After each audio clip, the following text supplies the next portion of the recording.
আজি আমি কুম্ভ ৰাশিৰ ব্যক্তিসকলৰ বিষয়ে আলোচনা কৰিম যে কুম্ভ ৰাশিৰ এই 2025 বৰ্ষটো কেনেকুৱা যাব আচলতে। তেওঁলোকৰ কাৰণে কিছুমান ভাল খবৰ আছে আৰু কিছুমান বেয়া খবৰ আছে। তেওঁলোকৰ যদি আমি এই বছৰটো কেনেকুৱা যাব বুলি আলোচনা কৰোঁ, তেতিয়াহ'লে তেওঁলোকৰ প্ৰথম ষ্টাৰ্টিং পইণ্টটো খুব বেছি ভাল যাব তেওঁলোকৰ কাৰণে। আপোনাৰ জুনলৈকে মোটামুটি তেওঁলোকৰ ভাল যাব। তেওঁলোকৰ গুড লাক, মানে তেওঁলোকৰ ভাগ্যৰ সহায় থাকিব। লগতে তেওঁলোকৰ নতুন কিবা বস্তু কিনা তেওঁলোকৰ যোগ আছে, আৰু লগতে তেওঁলোকে নতুন কিবা ঘৰত মডিফিকেশ্যন বা আগৰ সময়খিনি মানে গুড ৰিলেশ্যন, তেওঁলোকৰ ৰিলেশ্যন সম্পৰ্কবিলাক ভালেই যাব। তেওঁলোকৰ চবৰ লগতে ধৰি লওক, আৰু নিজৰ পত্নীৰ লগতো ৰিলেশ্যনটো ভাল থাকিব ষ্টাৰ্টিং পইণ্টটোত।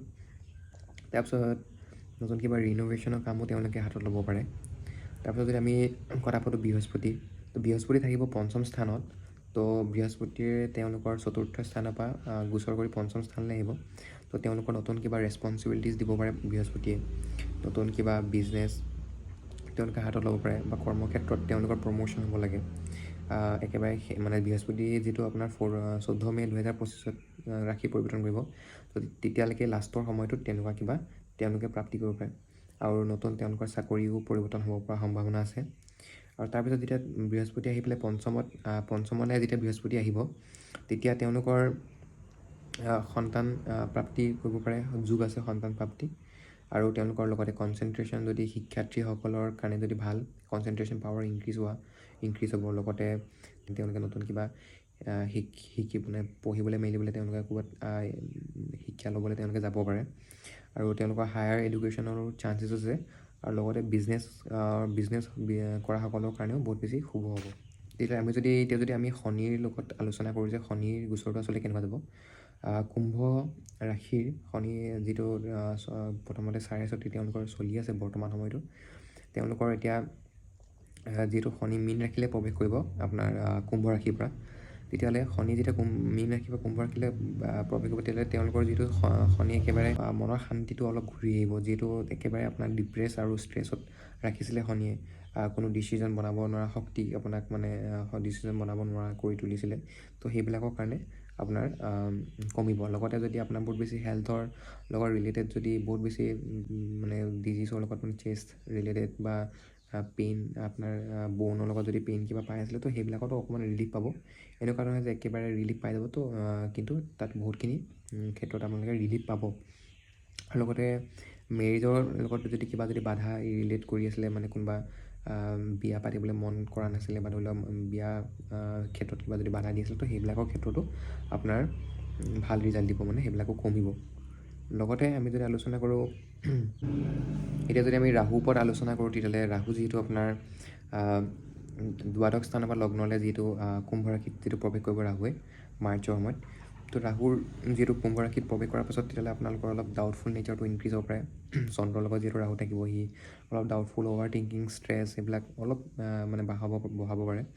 লগতে আপোনাক মানে ৰাহুৱে কি কয়, সি এটা পাপী গ্ৰহ হয়। তো যেতিয়া সি চন্দ্ৰৰ লগত আহিছে, চন্দ্ৰ আমাৰ মন হয়। তো মনৰ লগত যেতিয়া সি ৰাহু আহি বহি যায়, তো খুব বেছি ডাউট কৰে মানুহবিলাকৰ লগত, খুব বেছি শংকা ভাৱ দিয়ে মানুহবিলাকক। তো সেই তেনেকুৱা আপোনাৰ মানে প্ৰব্লেম সি ক্ৰিয়েট কৰিব পাৰে আপোনালোকৰ লগত।